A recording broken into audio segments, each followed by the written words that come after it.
Where are the turtles? Come on, guys, get out of here. Where are the turtles? You know, I'm going to bet that the majority of people watching this don't know of any actual real paper companies off the top of their heads.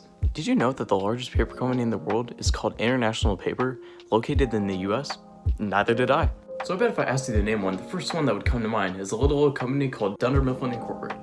The 2005 hit show The Office seems like it's even more popular today than it was when it first aired.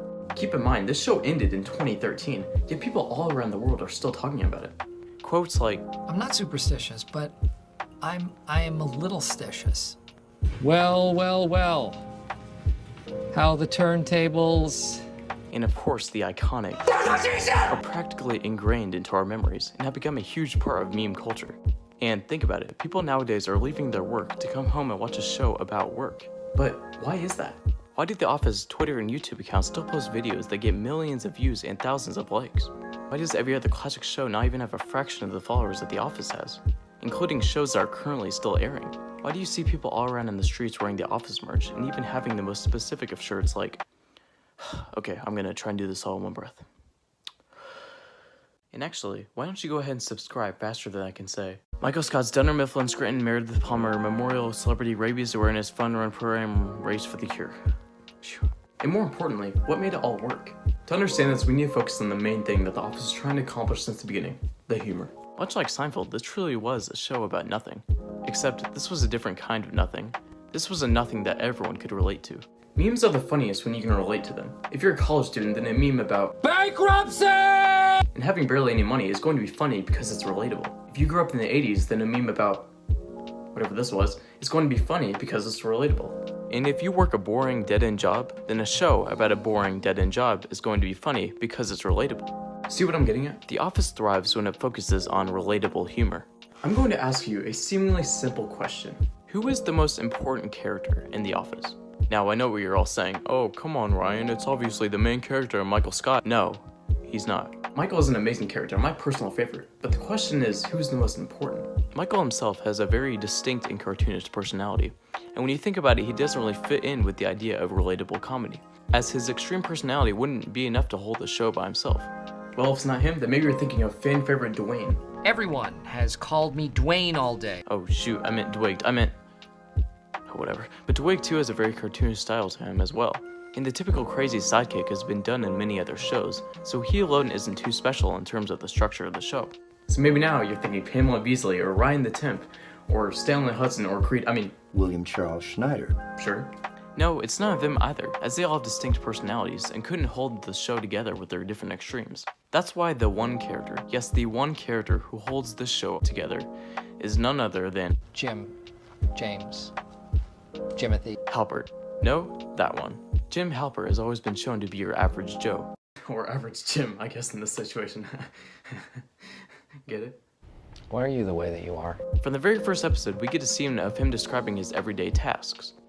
Quantities and type of copier paper. And this is one of the first times the audience gets to see the relatable humor being portrayed. Because the problems he faces are all ones the audience have been through or can imagine going through. Working a boring job, crushing on someone who's already taken, and trying to find any enjoyment out of stale environments.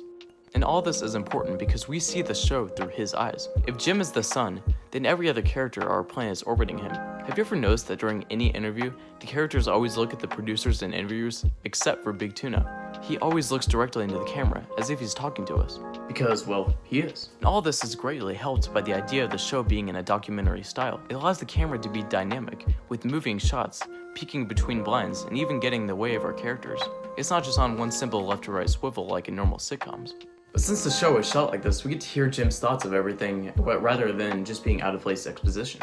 And who can forget the iconic Jim camera looks, which are basically this show's better version of a laugh track, radiating charisma like the sun radiates heat. Jimothy Halpert is the most important character because he keeps the identity of The Office maintained in relatable humor, which is what it was always best at. Because imagine if he was never in the show to begin with, then you would just have a bunch of extreme planets that no one could ever relate enough to live on. Oh, wait, we don't have to imagine it because that's exactly what the last two seasons were.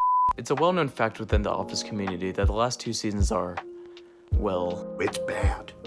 It's real bad. It's like the Star Wars holiday special of the franchise. We just don't talk about it.